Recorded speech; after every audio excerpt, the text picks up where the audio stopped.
Comment faire comprendre à nos enfants, aux enfants de nos enfants, que la RDC a régorgé des ressources minières très importantes?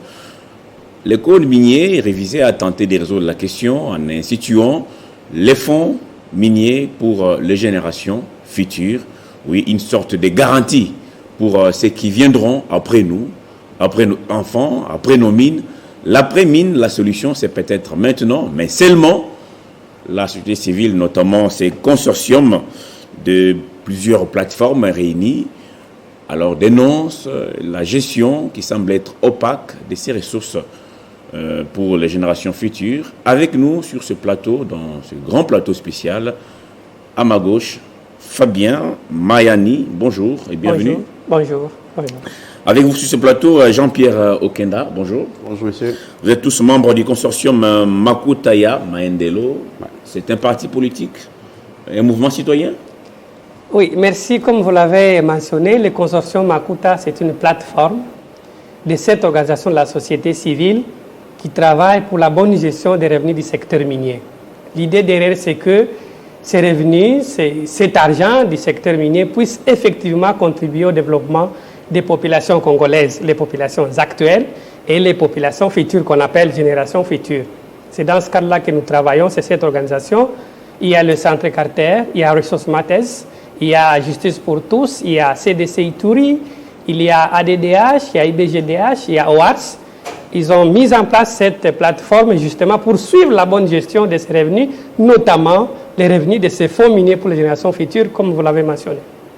Mais alors, aujourd'hui, ces fonds ont été créés depuis l'entrée en vigueur du nouveau code minier. Nous sommes en 2018. Est-ce qu'il y a des signaux forts? Oui, d'abord, il faut mentionner, comme vous l'avez indiqué, que c'est quand même une nouveauté dans notre législation minière où on voit l'État, le Parlement, le Président, bref, les institutions, pensent à l'avenir. Parce que dans les temps, c'est nous, les générations présentes, qui consommons tous les revenus du secteur minier sans penser aux générations futures. Effectivement, lors de la révision du code minier en 2018, on a introduit cette notion avec comme idée comment garantir le partage de ces revenus. Parce que comme vous l'avez bien indiqué, nous avons les mines aujourd'hui, demain après-demain, les mines vont s'épuiser, ou même ils ne seront plus importants parce que si vous lisez bien l'histoire des mines, les minerais ont une période, je dirais, de validité ou d'importance. Une fois que ces mines sont épuisées ou ils ne sont plus importants, qu'est-ce que nous allons laisser aux générations futures? C'est pour ça que ces fonds ont été institués. Maintenant, le problème qu'au niveau de la société civile, nous avons constaté, c'est que les mécanismes mis en place pour la gestion, pour l'utilisation de ces fonds afin de garantir l'intérêt des générations futures posent encore des problèmes. Juste pour rappeler que une fois que le code a été promulgué en mars 2018, il est dit dans le code que le Premier ministre devait prendre un arrêté pour définir les modalités de gestion de ces fonds, notamment ces fonds miniers pour les générations futures, qui est constitué de 10% de la redevance minière. La redevance minière fait partie des principaux impôts ou taxes que les entreprises minières doivent payer à l'État. Maintenant, nous avons essayé d'analyser ce décret. En tout cas, d'après notre analyse, non seulement nous, pour Consortium Makuta, beaucoup d'autres parties prenantes aussi estiment qu'il y a des problèmes. D'abord, au niveau des objectifs. Lorsque vous lisez le décret de novembre 2019, vous voyez qu'il y a environ 7 à 8 objectifs. Et quand on les analyse très bien, on a l'impression qu'on n'est plus vraiment dans l'idée d'assurer les bénéfices aux générations futures. Alors, sur quel point vous n'êtes pas d'accord par rapport à ces décrets signés en 2019 par l'ancien Premier ministre Sylvestre Ilunga-Ilunga? Oui, Jean-Pierre. Oui, moi je voudrais un peu replacer quelque chose avant vraiment qu'on entre là-dessus, parce que je pense que c'est important. Donc, Fabien l'a dit en disant que c'est une innovation dans le code minier, mais il faut dire que c'est une tendance donc internationale, une tendance globale de pays qui sont dotés en ressources naturelles, essayer de trouver des réponses entre aujourd'hui, entre ce qu'on extrait aujourd'hui en termes d'utilisation des bénéfices et garantir ce qu'on pourrait bénéficier les générations futures. C'est très important. Il est important en RDC qu'on comprenne que ce n'est pas quelque chose d'assez spécifique à la RDC. C'est plutôt une problématique Donc nous avons copié ça ailleurs. Exactement. Donc vous avez Congo-Brazzaville, vous avez Congo-Brazzaville ici à côté, vous avez même Libreville, enfin Gabon et consort tout ça. En fait, c'est une tendance générale. Ce n'était pas un réveil tardif? En fait, pas du tout en réalité. Pas du tout, parce qu'en fait, quand vous lisez très bien voyez notre histoire minière, vous allez vous rendre compte quand même que le fond en question, même dans d'autres pays, c'est en quelque sorte, comme je l'ai dit, c'est en fait, comment je vais pas appeler ça? C'est une innovation en fait. C'est plutôt une préoccupation qui vient d'une génération quelconque génération quelconque de code minier. Donc c'est un peu général comme ça. Maintenant, quand on rentre sur le fond, ce qu'il est en train de dire, parce que votre question, qu'est-ce qu'on voit? Je crois qu'il y a un problème à ce niveau-là. Le problème sur lequel, c'est qu'on arrive à cerner le problème en disant il faudrait que nous puissions assurer un transfert de bénéfices. Assurer pourquoi? Deux choses. Fabien en a mentionné une. L'une, c'est de dire qu'on ne peut pas tout utiliser. Ce que nous avons aujourd'hui, les mines vont éventuellement un jour prendre effet et qu'on sort tout ça. Elles sont épuisables. Épuisables, bien entendu. Mais autre chose qu'on parle moins, c'est que toutes les décisions que nous prenons aujourd'hui, nous transférons directement les coûts, les passifs aux générations futures. Je donne juste un exemple. Nous sommes dans les mines. On ne fait pas les mines. Donc les mines, par exemple, nous parlons de l'extraction minière. Ça va avec tous les impacts sur l'environnement. C'est quoi l'environnement? C'est l'écosystème. C'est-à-dire qu'en prenant les décisions d'extraire, nous sommes en train pratiquement quand même de détruire l'écosystème. Donc les gens ne vont pas se retrouver, donc ceux qui viendront après nous ne vont pas se retrouver dans un environnement assez cohérent, où il fait beau vivre. Quand l'eau est polluée, la terre est polluée, ça ce sont des coûts que nous transférons actuellement. Donc il faut en contrepartie de cela, en même temps qu'il faut limiter l'impact sur l'environnement, sur l'écosystème et qu'on sort tout ça, en même temps, il faut assurer qu'une partie des bénéfices en termes de revenus est transférée également aux générations futures. Maintenant, votre question qui vient de dire, qu'est-ce que vous reprochez au code? Je crois qu'il a commencé. Je crois qu'aujourd'hui, la question fondamentale aujourd'hui, c'est que entre la philosophie du code, qui voudrait un fonds pour les générations futures, et les décrets organiques maintenant, on sent qu'il y a une inadéquation totale. On sent que maintenant... À quel point il y en a? Exactement. On revient sur la question. On sent qu'aujourd'hui, en fait, dans l'ensemble, les décrets n'est plus dans l'esprit de garantir les transferts de revenus. Je donne juste un exemple parce qu'il vous a parlé qu'il y en a 8 missions, 7 ou 8 missions qui sont là, tout ça. L'une des missions principales pour laquelle maintenant on veut allouer les fonds, c'est pour soutenir la recherche géologique. Voyez-vous actuellement. Mais attention, est-ce que ça n'a rien à voir avec les générations futures, ça? Non, en fait... Est-ce que ce n'est pas important de faire cette recherche? Vous savez, le problème c'est que, non, la recherche, elle reste importante. On la sait. Mais est-ce qu'il faut la faire? Est-ce qu'en l'en faisant, on garantit les autres? Pas du tout. Pas du tout. Donc, ça c'est une chose. Deuxième chose, nous sommes en train de parler ici, parce qu'on n'en a peut-être pas très bien parlé. Le fonds minier pour les générations futures est alimenté par 10% de la redevance minière. Uniquement 10%. C'est-à-dire que vous avez 90% de la redevance minière qui est restée, utilisée par la génération actuelle. Et sur le 10% là, comment pouvez-vous imaginer quand même qu'on a à faire asseoir la recherche géologique sur seulement les 10% qu'on a réservés pour les générations futures et non sur 90%. En fait, ça n'a aucune logique donc par rapport à ça. À la question de dire est-ce que la recherche géologique est importante? Elle est importante, mais nous pensons qu'elle ne peut pas être assise sur les 10%. Il y a tellement de leviers, mais attention, il y a toutes les autres taxes et impôts et qu'on sort tout ça sur lesquels on peut faire asseoir la recherche géologique. Deuxième chose, aller dans la recherche géologique, demander les géologues. Ce n'est même pas la fonction première de l'État. Ce n'est même pas une bonne approche. Ce n'est pas une bonne approche en fait. L'État n'a qu'à faciliter, à stimuler quand même la recherche géologique. On a besoin de privés, de comme vous et qu'on sort tout ça. Nous autres, si nous avons des sociétés, nous pouvons investir comme quoi dans la recherche géologique. Donc pour nous, en réalité, c'est de dire quoi? Nous disons ceci. La recherche géologique, elle est capitale pour le pays, on le sait. Mais on ne peut pas l'asseoir sur les 10% si je voulais parler de manière vulgaire, d'une taxe. Est-ce qu'il y a eu un débat avant ce décret du Premier ministre pour associer tout le monde, pour penser, quand on parle de génération future, ça veut dire quoi? Qu'est-ce qu'il faut garder pour les générations futures? C'est vrai que nous sommes une génération de jouisseurs, on consomme tout pour nous-mêmes, mais c'est pas mal de penser aux enfants de nos enfants. Est-ce qu'il y a eu un débat autour de la question avant de signer ces décrets, notamment, qui fait polémique? C'est aussi l'un des problèmes. Le processus d'adoption de ces décrets n'a pas été consensuel. Nous avons félicité le gouvernement congolais qui a fait participer toutes les parties prenantes dans le processus de révision du code minier, même d'élaboration du règlement minier. Nous avons participé en tant que société civile. Mais malheureusement, lorsqu'on a signé ce décret en novembre 2009, c'était l'ancien Premier ministre Bruno Tshibala, nous, société civile, nous avons demandé au gouvernement que nous pouvons aussi participer, comme on l'a fait pour le règlement minier, le code minier, pour que nous ayons d'abord une même compréhension de la notion de génération future, qui n'est pas très clairement définie ni dans les décrets ni dans la loi, mais malheureusement, ça a été signé sans associer les autres parties prenantes. Bon, c'est vrai, le gouvernement n'a pas l'obligation d'associer les autres parties prenantes, mais quand même, cette approche d'inclusivité, de faire participer les parties prenantes, devrait continuer pour permettre à la société civile, à l'industrie minière, aux chercheurs, aux universités, de pouvoir aussi donner leur point de vue. Et surtout, Jean-Pierre l'a dit, c'est que le Fonds minier pour les générations futures s'est inspiré d'autres fonds qui existent à travers le monde. Il y a de bons exemples aujourd'hui comme le Botswana, comme le Ghana. C'est des exemples sur lesquels on pouvait s'inspirer. Qu'est-ce qui fait que ces fonds aujourd'hui, je parle de l'Afrique, soient considérés comme parmi les fonds qui fonctionnent bien? Mais tout cela n'a pas été pris en compte. Donc c'est aussi un problème de la manière dont ce décret a été signé. Nous avions écrit, la société civile avait clairement écrit pour dire nous sommes disposés à même faciliter les discussions entre les parties prenantes pour arriver à un consensus, pour avoir un décret consensuel qui répond vraiment à la philosophie du législateur qui vise à transférer une partie des bénéfices de l'exploitation minière aux générations futures. Alors aujourd'hui, les décrets là, d'ailleurs, il n'y a pas si longtemps que le président Tshisekedi a nommé ceux qui doivent gérer ces fonds. Maintenant, la question se pose depuis 2018, l'entrée en vigueur des codes miniers. Qui a géré ces fonds?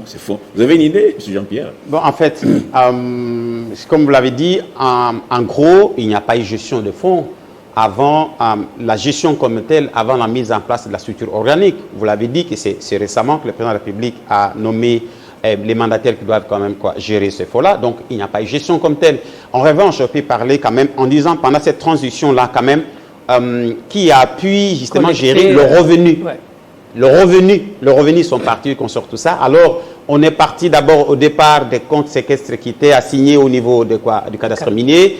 Et à un moment donné, on n'a même pas compris qu'il a été par la suite repris. Les comptes ont été repris, ce n'est pas transféré quand même au niveau de la Banque centrale du Congo. Et là-dessus, tout ce qu'on sait, c'est qu'à un moment donné, ces fonds-là a été évaporé à un moment donné. Donc il y a eu un flou artistique qui vous inquiète. Il y a eu un flou artistique. Je me rappelle quand même que chaque fois qu'il y avait des demandes en direction de la Banque centrale pour demander quand même on puisse avoir des informations par rapport quand même aux revenus du fonds, on ne les a pas eu du tout. Et donc, les informations que nous avons eues avec des rapports ITIE qui étaient publiés, des rapports ITIE qui comprenaient l'exercice 2018-19 et puis premier semestre 2020, ont quand même démontré quand même en réalité que ce qui était encore dans ces fonds, en ce moment-là, c'était uniquement quand même une somme, si bonne mémoire, de 23 millions quand même de dollars américains. Bon, alors, mais si vous voulez faire un peu de simulation pour comprendre quand même parce que le code est appliqué à partir de juin 2018, si vous voulez faire en 2 ans en réalité, quand on arrive à faire des simulations, on se rend compte quand même qu'à tout le moins, ce qu'on devait avoir en 2 ans, à tous les mois, on devait tabler autour de 100 millions. Et là, on se rendait quand même compte qu'il n'y a que 23 millions. C'est-à-dire qu'il y a quelque part où l'argent a profité. Et ça, c'est une question fondamentale. Ça, c'est une question fondamentale. Je reviens à ce que Fabien a dit. La question fondamentale est dans le sens, c'est que le fonds, en réalité, c'est une nouvelle thématique. C'est une matière de société, c'est une matière technique. On ne doit pas considérer le fonds comme une question politique. Ce n'est pas une question politique, c'est une question de société, c'est une question d'équité, des politiques publiques. Voyez-vous un peu ça. Donc ça nous a amené au fait que si on a fait une bonne réflexion au départ, en amont, comme vous l'avez dit, si on a approfondi la réflexion pour, dans le contexte de la RDC, de s'imaginer ce que serait pour nous vraiment quand même l'équité intergénérationnelle pour nous, c'est quoi? Et quels pourraient être des facteurs ou des contraintes qui peuvent en faire en sorte qu'on n'arrive pas à garantir ce fonds, on ne serait pas. Parce qu'aujourd'hui, si on veut littéralement parler, c'est que les générations futures, on a déjà perdu une partie de leur revenu qui est déjà partie et dont on ne sait pas encore exactement qui les a utilisés. Et ce qui n'est pas du tout normal. Alors, Fabien, ce fonds est extra-billétaire, c'est-à-dire il échappe à tout contrôle. Est-ce que c'est pas fait à dessein pour permettre à ceux qui sont habitués à délocaliser les fonds de l'État à les faire en toute quiétude? Oui, normalement, tel qu'on le voit ailleurs, ce fonds est censé être un fonds extra-budgétaire, ça veut dire c'est un fonds spécifique. Bon, dans notre langage, dans nos finances publiques, on peut appeler ça compte spécial. Ça veut dire un compte qui ne rentre pas directement dans le budget de l'État, mais qui a des règles spécifiques de gestion. Et c'est là aussi le problème, comme Jean-Pierre le disait, c'est que ces fonds qui est plus ou moins extra-budgétaire, on doit mettre en place des règles claires de transparence, de gestion, de déclaration, et surtout pour permettre à ce que, parce que l'argent, on va l'investir. On l'investit pourquoi? Pour l'intérêt des générations futures. Là, on doit savoir, on doit investir dans quoi? Il faut qu'on ait une liste, par exemple, des secteurs où on peut intervenir, et on sait que en investissant dans tel secteur, je prends un exemple, la construction des infrastructures, on assure l'intérêt des générations futures. Ça c'est pas très clair. Il n'y a pas de règles comme ça. Pour ajouter à ce que Jean-Pierre a dit tout à l'heure, le rapport ITIE a effectivement démontré la difficulté qu'on a aujourd'hui. Parce que, comme les mandataires n'ont pas été nommés à temps, et d'ailleurs nous on disait qu'avant de nommer les mandataires du FOMIN, il faut d'abord revenir au débat de fond pour arriver à bien définir le modèle de gestion du FOMIN. Bon.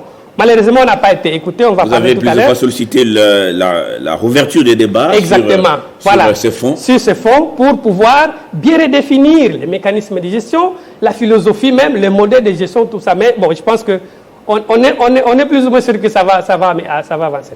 Alors, pour revenir à la question de la spécialité du fonds qu'on appelle, dans le langage, on appelle ça fonds souverain. Ça veut dire que c'est un fonds qui est mis en place, comme Jean-Pierre l'a dit, avec des règles spécifiques et surtout des règles de transparence qui aujourd'hui posent encore problème. Le rapport ITIE, comme on disait tout à l'heure, a démontré que non seulement on a eu du mal à collecter l'argent parce qu'il n'y a pas de mandataire du FOMIN, mais aussi la gestion. Jean-Pierre a dit ici qu'effectivement, on s'est rendu compte que l'argent qui aurait dû venir dans les comptes du FOMIN, moi j'ajoute même 3 ans, parce que 2021 est déjà terminé. Ce qui veut dire qu'on devrait avoir au minimum 150 millions de dollars. Et c'est beaucoup d'argent quand même. C'est beaucoup d'argent. Dans le conseil de la RDC. C'est beaucoup d'argent. Vraiment, dans notre contexte, c'est beaucoup d'argent. Mais aujourd'hui, peut-être que les nouveaux mandataires du FOMIN ont déjà la situation de combien il y a dans la caisse, mais on ne sait pas ce qu'il y a. On ne devait pas, en fait, les fonds ne devaient pas entrer dans une situation d'injection discrétionnaire dès l'information sur les fonds. Parce qu'il faut rentrer dans le code minier. Ouais. Il y a tout à fait une obligation dans le code minier qui oblige toutes les entreprises qui sont chez nous et les institutions publiques de devoir publier trimestriellement l'information sur les revenus qui sont perçus. Ouais. Donc on ne serait pas dans une situation... aussi être publié Absolument. On ne serait pas dans une... En fait, il faut que le Congolais comprenne actuellement l'outil qui est le code minier. L'outil qui est le code minier, qui organise maintenant quand même la gestion du secteur, oblige à ce que toutes les institutions publiques, que ce soit les fonds miniers ou que ce soit d'autres, que tout le monde donne l'information aux citoyens congolais. Voyez-vous. Donc, on ne serait pas dans une situation où vous avez des mandataires qui ont les formations et les citoyens n'ont pas les formations. Loin de là. Ouais. Loin de là. C'est tout simplement une violation du code minier, tout simplement parce que le gouvernement ne met pas assez d'efforts pour faire respecter le code minier. Parce qu'on parle du code minier, on parle de beaucoup d'aspects, mais on ne met pas l'accent sur des obligations que le code impose aux institutions publiques, à l'administration publique. Alors, vous qui êtes dans le secteur, vous faites plus ou moins des recherches là-dessus. Est-ce que ces nouveaux codes miniers, parlons-en quand même, est-ce que ça a changé les lignes au niveau de ce que nous avons toujours été? Parce que les communautés de base devaient en profiter, les entités décentralisées aussi, les provinces notamment. Est-ce que pour les provinces minières, vous sentez les lignes bouger nécessairement? Bon, comme on a dit dès le départ, le consortium Makuta travaille sur suivre la bonne gestion de ces revenus. Et pour le moment, nous travaillons non seulement sur les FOMIN, mais aussi sur les autres quotités de la redevance minière, notamment celles qui sont versées aux provinces et aux entités locales. Juste pour rappeler que la redevance minière est répartie entre quatre niveaux ou 4 institutions étatiques. Il y a 50% qui sont versés au pouvoir central, qui normalement devrait aussi utiliser ça pour l'intérêt des populations. Il y a 25% qui sont versés à la province dans laquelle l'activité minière se réalise, 15% qui sont versés à l'entité locale, donc l'ETD, entité territoriale décentralisée, et 10% qui sont versés au FOMIN pour les générations futures. Ça, c'est la répartition qui est prévue dans la loi. Et la loi précise que les quotités qui sont données aux provinces et aux ETD doivent être investies dans les projets d'intérêt communautaire. Maintenant, et là aussi, il y a un problème. Oui, il y a un problème, on peut en parler. Les ETD qui récupèrent les 15%, c'est souvent pour le confort personnel. On ne sent pas à quoi cet argent est réellement utilisé. Qui doit finalement contrôler tout ça? Oui, je pense qu'il faut dire quand même qu'il y a cette avancée, ce code qui a prévu que l'argent soit versé directement au niveau local. Avant, ce n'était pas comme ça. C'était l'État central et puis qui devait rétrocéder, qui ne l'a pas fait pendant à peu près 15 ans. Alors, vas-y. Oui, je voulais ajouter, Fabien, sur la question qui doit contrôler ça. Il y a un contrôle institutionnel chez nous qui se passe par tout ce que connaît actuellement. Bon, un organe le plus connu actuellement, c'est l'IGF, que les gens savent. Il y a un contrôle institutionnel au niveau du Parlement aussi qui doit être fait, au niveau à l'échelle nationale et à l'échelle provinciale qui n'est pas non plus fait, donc à ce niveau-là. Mais attention, dans le contexte de la RDC, il y a un acteur important de contrôle, que le Code a voulu qu'il exerce le contrôle, et c'est le citoyen congolais. Le Code a voulu, et c'est pour cette raison que vous trouvez dans le Code minier, énormément de dispositions de transparence, qui exigent la transparence sur le paiement et de revenus collectés. Énormément. Parce que cet acteur-là peut jouer un rôle important qui peut à la fois également avoir un contrôle aussi sur les institutions comme des contrôles. Le problème aujourd'hui, c'est que l'information n'est pas donnée. Les gouvernements... La gestion est complètement opaque. Exactement. C'est-à-dire que le ministère des Mines n'arrive pas à imposer ou à faire appliquer les dispositions de transparence qui puissent aider le citoyen. Vous allez poser la question, par exemple, à Fabien ou à moi-même ou à un citoyen congolais. Les 25% que les provinces sont entrées quand même de percevoir sont alloués à quoi? Vous êtes dans les provinces, regardez très bien, vous êtes journaliste. Même pour trouver, ne serait-ce que tout simplement les budgets des provinces, vous n'en avez pas. Donc c'est difficile même de demander à un citoyen de savoir même l'allocation, elle a été faite comment. Donc c'est pour juste dire que vous touchez une question essentielle, une question de contrôle, d'une question de contrôle citoyen. C'est l'argent pour le développement des communautés, ce qu'on appelle communautaire, c'est-à-dire qu'il y a un rôle important joué par les citoyens à ce niveau-là et qui n'est pas fait tout simplement parce que on ne fait pas respecter la loi sur les dispositions relatives quand même relatives à la transparence. En revanche, pour ce qui est des 15%, on a quand même un peu d'informations venues avec les rapports étayés qui a démontré dans l'ensemble quand même qu'il y a un potentiel important d'améliorer. Il y a quand même quelques projets d'infrastructure. Le potentiel est là. Donc, les codes a créé un environnement dans lequel, comme les citoyens peuvent trouver des dividendes. Il y a un environnement créé. Mais cet environnement a besoin justement quand même des acteurs qui travaillent pour arriver. C'est là le problème. C'est l'opérationnalisation, c'est là le problème à ce niveau-ci. Et vous avez une bonne partie justement quand même de la redevance. Parlons quand même des ETD parce que là au moins quand même on a un certain niveau de transparence au travail comme l'ITI qui montre en réalité que dans la plupart des cas l'argent n'a pas vraiment été utilisé efficacement pour soutenir les développements. Vous avez parlé quand même du confort quand même du confort et même parfois certaines dépenses vraiment qui n'ont rien à faire avec les développements avec les développements communautaires. Mais ça ce sont les problèmes des défis à solutionner. Ce qu'il faut dire pour rentrer à votre question, il y a quand même un environnement légal qui est créé au niveau du code minier, mais il va falloir beaucoup travailler pour justement quand même arriver à faire bénéficier le citoyen. Alors, nous sommes dans cette situation qui ne doit pas plaire aux générations futures, notamment les fonds du code minier, l'argent récolté grâce au nouveau code minier est géré à tous les niveaux d'une manière, disons-le, opaque. Problématique. Que ce soit le gouvernement central, les provinces, les ETD, les FOMIN lui-même, vous ne voyez pas clair. Qu'est-ce que vous allez maintenant proposer? Parce que dans tous vos communiqués, apparemment, les pouvoirs font sourde d'oreille. Oui, je pense que je voudrais ajouter à ce que Jean-Pierre disait tout à l'heure pour les fonds qui sont versés aux ETD, qu'effectivement, le Code a donné une opportunité de développement de nos entités à la base. Ça, c'est une opportunité qu'il faut saisir. Et il y a des problèmes aujourd'hui, des problèmes opérationnels liés à comment l'argent est utilisé, Jean-Pierre l'a dit. Au niveau du consortium Makuta, nous avons déjà accompagné le gouvernement et les parties prenantes à élaborer un arrêté interministériel qui essaie de régler tous ces problèmes. Et en plus, nous avons facilité les consultations de quasiment les parties prenantes de toutes les provinces minières où on est arrivé à définir une stratégie de gestion de ces redevances locales. Les documents sont déjà là. Ils n'attendent que la signature du gouvernement congolais pour pouvoir résoudre ces problèmes. Ça, c'est quelque chose que nous avons déjà fait pour améliorer la gestion des redevances provinciales et locales. Maintenant, au niveau du FOMIN, ce que nous faisons, comme vous l'avez mentionné d'ailleurs, nous avons déjà fait beaucoup de recherches. En regardant ce qui s'est passé ailleurs, en regardant le contexte congolais, nous avons déjà des réflexions que nous sommes en train de mener avec les autres parties prenantes, bien sûr. Nous voulons proposer des propositions d'amélioration du cadre opérationnel du FOMIN. Très concrètement, nous voudrions que le décret de novembre 2019 soit amélioré. Et dans ce sens-là, comme Jean-Pierre l'a dit, nous travaillons dans le cadre de l'ITIE. L'ITIE, c'est cette initiative de transparence qui veut que tout soit publié pour que la gouvernance soit améliorée.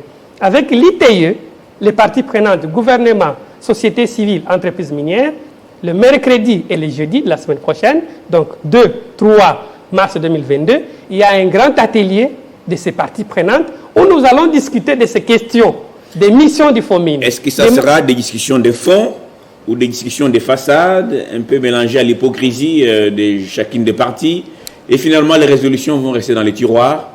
Et voilà, parce que souvent, on a connu dans ces pays plusieurs fois des résolutions, des forums, des débats, des réunions, des bureaux, et qui ne produisent rien.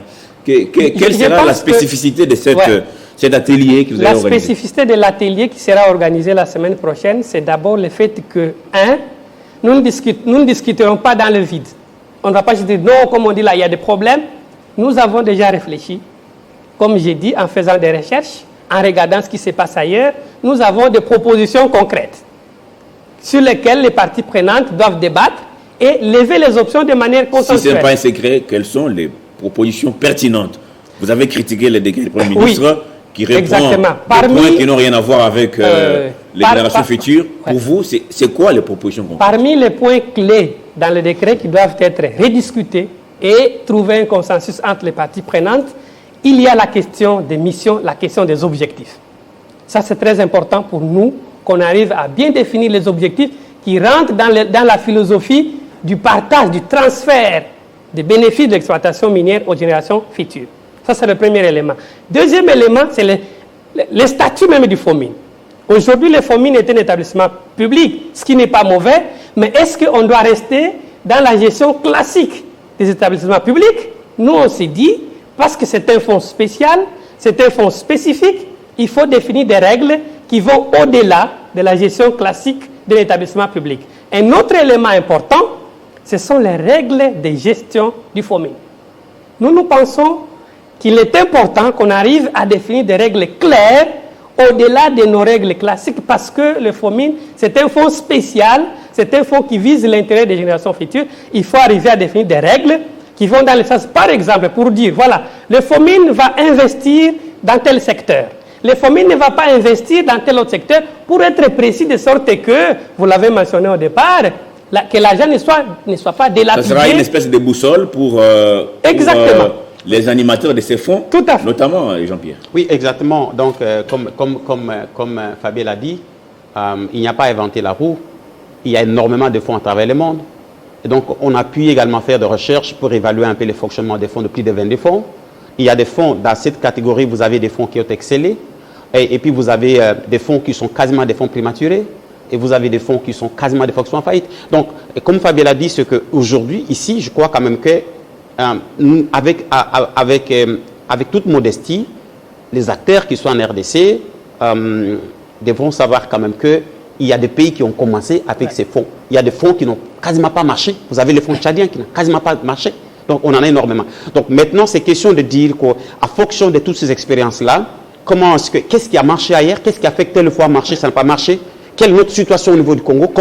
Quelles pourraient être pour nous nos contraintes? Comment faire en sorte que les fonds marchent chez nous? Donc, je crois que c'est un peu, comme vous dites, la paix, c'est une sorte un peu quand même de recadrage aussi, mais basé également sur des expériences d'autres fonds, mais qu'il faut tailler en fonction de notre contexte du Congo. Voilà. Alors, ce fonds est extra budgétaire. Normalement, le Parlement n'a pas une mainmise là-dessus. Est-ce qu'il faut inviter le Parlement au débat pour pouvoir notamment contrôler et puis éviter les éventuels détournements, que sais-je encore? Oui, vous touchez une question importante, comme Fabien l'a dit, une question importante parce que dans d'autres fonds qu'on a regardés, le fait que le fonds soit uniquement donc extra-budgétaire, ça a donné la possibilité au Parlement de le contrôler, en fait que ces fonds étaient devenus des boîtes noires.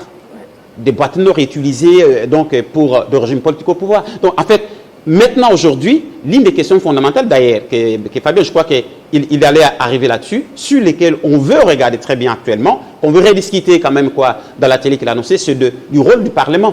Que le rôle, nous voulons assigner au Parlement dans dans la gestion du fonds. Je crois que ça, c'est important et à tout prix. Et d'ailleurs, il faut les inviter parce qu'aujourd'hui, en réalité, je sais que c'est pas ce quoi, c'est qu'il y a une sorte de détournement parce qu'en fait, la loi elle-même, le faux mine est l'émanation du Parlement. La loi, elle vient de là, n'est-ce pas? Le code minier adopté par le Parlement et ensuite promulgué par le chef de l'État. Aujourd'hui, l'orientation que le gouvernement a donnée aux faux mines, au travers ce décret, et particulièrement au travers quand même ces décrets-là, c'est une déviation pratiquement de l'esprit parlementaire. Donc, pour nous, je pense quand même qu'il faudrait également faire jouer le Parlement. Dans ces discussions-là, je pense que non, c'est quelque chose qui est important. Voilà. Très bien. Vous avez ajouté? Oui, justement, par rapport au rôle du Parlement. C'est un problème de suivi et contrôle de ce qui gère ces fonds. C'est comme Jean-Pierre l'a dit, au niveau des mécanismes de contrôle, le format actuel semble limiter le faux mine simplement au niveau du gouvernement, alors que c'est un fonds stratégique. Nous pensons, Jean-Pierre l'a mentionné, que le Parlement doit avoir un rôle à jouer là-dedans. Pourquoi pas, chaque année, les mandataires des faux mines vont devant le Parlement, ils expliquent leur plan. Ou devant l'une des commissions. Par exemple, expliquer le fonds récolté, c'est combien, on a tel montant, à quoi, ou à qu'est-ce qu'on prévoit l'année prochaine. Tout à fait. Et le Parlement a un œil regardant là-dedans. Parce qu'on l'a dit, c'est un fonds de génération future. Donc le Parlement doit avoir un regard, un contrôle, au-delà du contrôle classique. Hein. Nous, on pense que oui, absolument. Ça doit aller au-delà. Et d'ailleurs, je vais ser très bref, parce que je sais qu'on t'avait la fait. L'une de nos propositions, c'est de faire figurer un certain nombre d'institutions dans le conseil d'administration. Ouais. Pourquoi le Parlement ne pouvait pas avoir quand même quelqu'un désigné par le Parlement qui siège au conseil d'administration des communes? Vous voulez y entrer, vous qui êtes du consortium? Je l'ai dit, peut-être pas forcément moi, les Fabien, peut-être qu'on a passé du temps à le faire là-dessus, avoir on n'a pas de disponibilité. Mais je l'ai dit, c'est une question de société. Ouais. Je crois quand même qu'un des messages clés qu'il faut envoyer, notamment à la classe politique, c'est une question de société. Il faut traiter le faux mine comme une question de société. Et dans ce cadre, je pense quand même qu'on peut voir quels sont les acteurs de la société qui peuvent jouer un rôle important pour faire en sorte que finalement quand même que faux mine arrive à réaliser ses objectifs. Voilà. Alors, nous allons vers la fin de l'émission. Est-ce qu'il y a un dernier mot à ajouter? On a compris que les fonds, oui, est récolté depuis 2018, mais on ne sait pas exactement à quoi sert cet argent jusqu'à aujourd'hui. Et même vous critiquez les décrets du Premier ministre qui a soulevé un certain nombre de choses à faire avec cet argent. Vous ne voulez pas ça.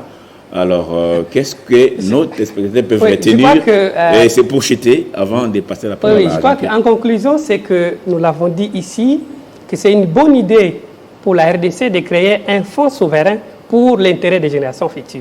Mais maintenant, il s'observe que le modèle mis en place actuellement ne va pas répondre à cette idée-là.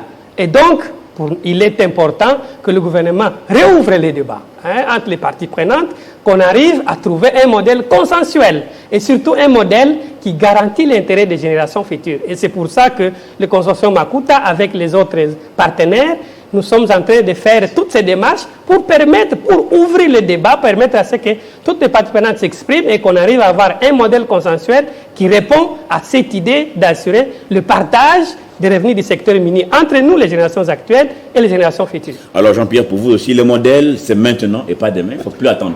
Il faut agir aujourd'hui. On n'a pas besoin, parce qu'il y a une certaine tendance de l'administration publique qui dit faisons d'abord. Non, en attendant. D'abord, commençons d'abord. Non, on sait déjà, aujourd'hui, dans la configuration actuelle, quand vous regardez la structure organique des fonds mines, on va tout droit au mire. On est dans une situation de fonds quasiment prématurée, qui ne donnera pas de résultats. En d'autres termes, et aujourd'hui, un peu les fonds mines, c'est un peu les FPI bis. On n'a pas besoin d'accord de faire les FPI bis dans ce pays. Ça, c'est très important. Donc, je pense quand même que c'est le devoir de tout Congolais, au-delà de tous ces acteurs qui sont autour du code minier, qui sont tout ça, de tout Congolais, d'assurer finalement quand même que nous ne sommes pas là seulement que pour transférer des coûts, des passifs aux générations qui vont venir, mais que nous puissions donc transférer aussi des bénéfices. C'est donc une question de responsabilité de la génération actuelle. Voilà. Donc, et on n'a pas besoin d'attendre qu'on fasse 10 ans et après qu'on revienne pour constater que ça n'a pas marché pour revoir. Sur le temps, je crois quand même, il y a des arguments, il y a des évidences. Il faut essayer de modéliser maintenant aujourd'hui Fomine pour l'amener, pour au moins donner des garanties qui puissent quand même transférer effectivement quand même les bénéfices aux générations futures. La prémine en RDC, la solution, c'est maintenant. N'attendons pas demain, il faut penser léguer à nos générations futures, c'est que nos mines ont produit dans notre pays. Les mines sont épuisables, ça il faut le savoir. Monsieur Fabien Mayani et Jean-Pierre Okenda, merci d'avoir été les nôtres sur ce plateau. Merci beaucoup, monsieur. Merci beaucoup. Merci. Merci. Merci à vous de nous avoir suivis de partout. Restez branchés sur Télé 50.